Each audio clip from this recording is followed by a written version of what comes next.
Sony monitor and control app is a very helpful tool if you guys are in my situation where you are shooting with yourself alone and you cannot go to camera all the time and you are sitting on a place where I am and I'm talking to the camera, and if I want to go to the camera I have to go from here and I am blocked with the light here. If you look at it, see, I'm blocked. I don't have any way here.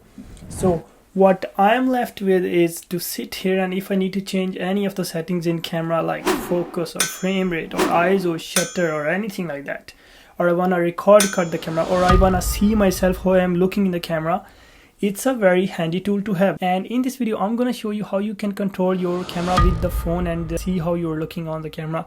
So let's just do it.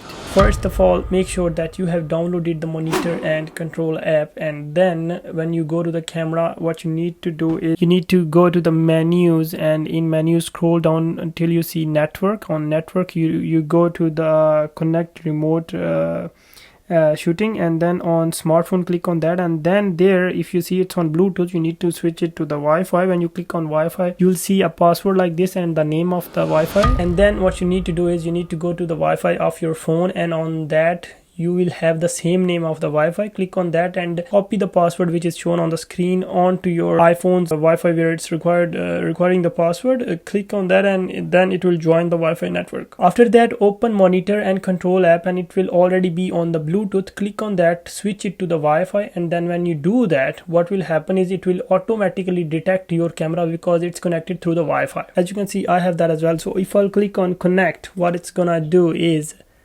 it's gonna start showing me. So I can see myself. I have S-Log3 as look selected, my color temperature, my shutter speed, my ISO, my focus distance, my iris, and everything is shown here, and even the battery status, and if it's showing if I'm recording or not. It's a very handy tool to have. And if you wanna really see how we can use this app and how much beneficial and helpful tool it is, I have made a very long video about that, which is explaining everything about that. So you can just click on that and see that video, and I hope that you will like that video as well. That video was being done with Sony FX3. At that time I thought it's same for all the cameras, but when I was doing it with the FX3, it was a bit different.